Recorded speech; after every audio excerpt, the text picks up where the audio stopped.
Hi Pleasant Valley Stars. I hope that you enjoyed Cloudy with a Chance of Meatballs with Mrs. P, and maybe you've done a little writing activity this week already. I wanted to give you a bonus activity because, as we know, occupational therapy is so much more than just handwriting in schools. So we want to take this opportunity of you learning at home to practice some of those ADLs, or activities of daily living. So one of those areas is eating and self-feeding and cooking and meal preparation. So we figured with Cloudy with a Chance of Meatballs as our book of the week, focusing on food, we could look at different skills that we can build in the context of meal preparation or eating and cleaning up. So some different activities that you and your student could work on this week would be allowing them to help with dinner. I know that it's hard to have kids under tow to cook, so maybe it's an easy lunch, something simple where they can contribute with gathering ingredients, mixing, cooking. There's a lot of really great opportunities for sequencing when we do something like that, problem solving, force grading, bilateral coordination. There's just so many rich opportunities that are built into eating and cooking, which is great. So today I wanted to just show you a few different activities that you could do for cooking and meal preparation, or self-feeding or eating with your students. So the first piece is some of my friends, they are working on feeding themselves.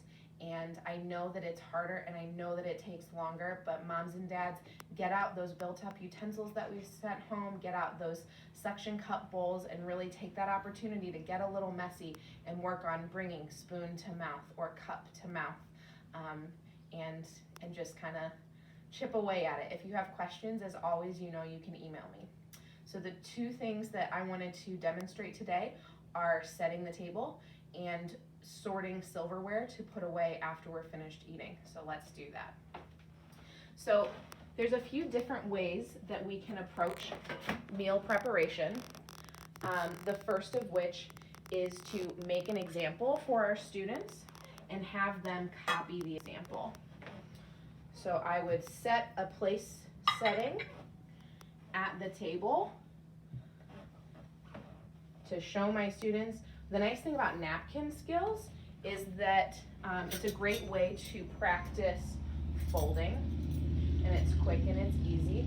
So I would set a place setting for our student, and then I would say, I set a place for you, you set one for me, make yours look like mine. Or I set one, you show me the other three. The other thing you can do is if a student is having trouble remembering all of the things that need to go to the table, or they're getting distracted, you can give them one piece at a time. Here are the placemats, set them on the table. When that's done, come back, get a high five and the plates. They come back, get their high five, you hand them the plates, and they set the plates. And you do it one step at a time. And as a student gets more efficient with that one step, then you say, here are the plates and the placemats, and so on and so forth. So that is our setup for setting the table. It's a really great, easy skill for kids to work on in terms of building spatial concepts and helping out around the house and really feeling ownership about that meal time, because we know that that special time at the table is just a really great opportunity for family building. So the next skill we're going to look at is silverware sorting. Sounds simple enough, but it's a really great way to practice one-to-one correspondence for our students. So I have this pile of silverware here, came right out of the dishwasher, and my student needs to sort.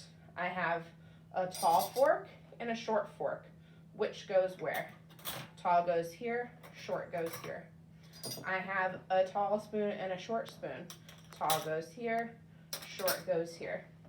This sounds like a really simple skill, but that spatial awareness of what's tall and what's short, and building that awareness of one size is bigger than the other, is something that a lot of my friends are working on in their letter formation. And that discrimination of a certain shape or object in a busy field is a visual perceptual skill that a lot of my friends are working on. So I hope that moms and dads, you can get some help this week with your meal preparation or putting your dishes away or setting the table. So Pleasant Valley Stars, I want to see you be helpers with meals, working on those activities of daily living around meal preparation and feeding. Bye, guys.